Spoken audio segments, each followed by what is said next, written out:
ఉన్నాడు. 14 సార్లు 13 సార్లు కృష్ణుడు యుద్ధం చేశాడు కదా, గెలవలేకపోయాడు కదా. భీముడి ఆధారంగా గెలిచాడు, భీముడి సహాయంతో గెలిచాడు.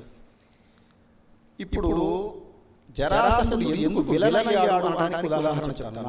ప్రతినాయకుడు అయ్యాడు అనడానికి అదేమిటి అంటే, ధర్మరాజు విడిపించినటువంటి రాజులందరికీ ఎవరి రాజ్యం వాళ్ళకి పొమ్మన్నాడు కాబట్టి వాడు విలనయ్యాడు. లేకపోతే ఇదంతా వీడే ఉంచుకుని ధర్మరాజే. కాబట్టి ప్రతి చర్యని బట్టి కూడా నేను విలనవుతాను.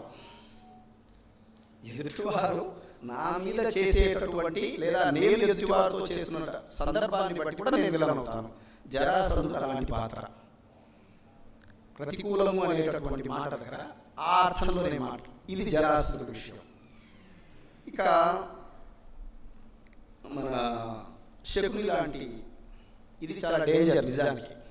అతను తన అవసరం కోసమే చేసి ఉండవచ్చు కాక. మనకి దుశ్శాసనుడితోనూ ఇబ్బంది లేదు, దుర్యోధనుడితోనూ ఇబ్బంది లేదు, కర్ణుడితోనూ ఇబ్బంది లేదు. దారిలో ఒక అమ్మాయి వెళ్తూ ఉంటే విజిల్ వేసినటువంటి వాడితో ఎప్పుడూ సమస్య లేదు. వాడు విజిల్ వేస్తాడు, అనుకుంటాడు అంతే. కానీ మోసం చేద్దాం అనుకుంటాడు చూసారా, మంచిగా ఉంటూ, వాడితో పెద్ద సమస్య. ఈ కుటిల స్వభావం అనేటటువంటిది శకుని పాత్ర. నిజానికి ఎక్కువ ఆధునికంగా మనం మాట్లాడితే ఈ కుటిల స్వభావంగా ఉన్నదే ప్రతినాయకం. మిగతా వాళ్ళకంటే కూడా నేను ఎదుటివాడిని గెలవాలి అనుకున్నాను, గెలిస్తే నా కోపం తగ్గిపోతుంది. అది దుర్యోధనుడి స్వభావం ఒక రకంగా. అప్పటికి ఆ సమస్య తీరిందంటే మళ్ళీ హాయిగా ఉంటాడు. ఈ శకుని లాంటి వ్యక్తులు సరే ఆయన మేము ఆ వంశాన్ని నాశనం చేద్దాం అనుకున్నాడు, ఇది ఒక ఫిలాసఫికల్ వే పక్కకు పెడితే, ఈ కుటిల స్వభావం ఏదైతే ఉందో ఆ కుటిల స్వభావానికి సంబంధించినటువంటి ప్రవర్తన తన అవసరం కోసం దేనికైనా దిగజారేటటువంటి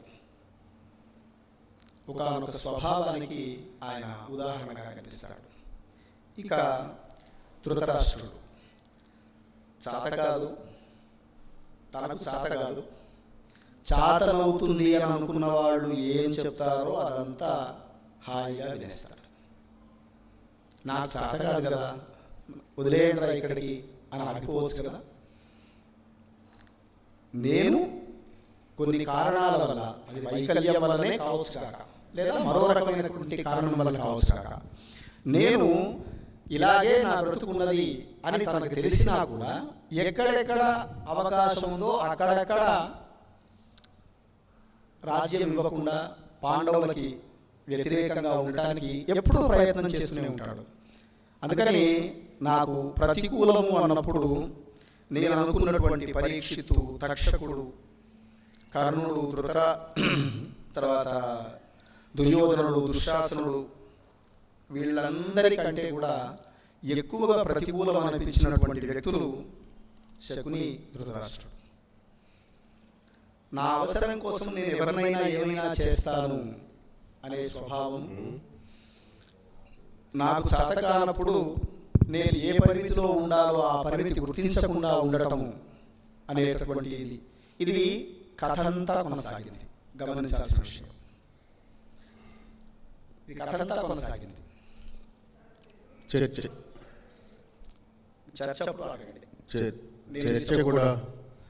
కూడా ఉంటుంది. లక్ష్మణ చక్రవర్తి గారు చర్చ కూడా ఉంటుంది. అంచేత మీరు క్లుప్తంగా ముగిస్తే మనం చేద్దాం. ఇది ఒక పార్శ్వం. బకాసురుడు లాంటి వాళ్ళు ఉన్నారు. ఇవి ఖచ్చితంగా ఎప్పుడు ఊరి మీద పడి తినేటటువంటి వాళ్ళ యొక్క స్వభావంగా ఉండేటటువంటి పాత్రలుగా కనిపించేటటువంటివి. కాబట్టి సైంధవుడు లాంటి వాడు కామం ప్రధానంగా ఉన్న, అహము ఇట్లాంటి వ్యవహారాలుగా ఉన్నటువంటి మరికొన్ని పాత్రలు, అట్లాగే బకాసురుడు లాంటి వాళ్ళ పాత్రలు, ఇలాంటి పాత్రలన్నీ కూడా మనకి కొన్ని కథాగతంగా అన్నందుకే ఈ బకాసురుడు లాంటి వాళ్ళు అలాంటి దృష్టితో కనిపిస్తారు. పాత్రని బట్టి అనుకున్నప్పుడు ధర్మరాజు యొక్క, భీముడి యొక్క, అర్జునుడి యొక్క స్వభావాన్ని బట్టి ఆ ఎదుటి పాత్ర ప్రతికూలంగా కనిపిస్తుంది, నెగిటివిటీగా కనిపిస్తుంది, ప్రతి నాయకుడిగా కనిపిస్తుంది. అది అలాంటి పాత్రలు. మూడవది సందర్భాన్ని బట్టి కొన్ని సందర్భాల్లో ధర్మరాజు భీముల్లో కూడా అలాంటి లక్షణాలు కనిపిస్తాయి. కానీ దానివల్ల మంచి జరిగిందా అన్న నిర్ణయాన్ని బట్టి వాటిని అనుకూల పాత్రలు అంటున్నాం. ఆ కోణం నుంచి చూసినప్పుడు వ్యక్తి యొక్క అంతఃసంఘర్షణని, మానసికమైనటువంటి ఒక పరిణామాన్ని స్పష్టంగా చిత్రించినప్పుడు ప్రతి పాత్రలోనూ అనుకూల ప్రతికూలతలు ఉంటాయి.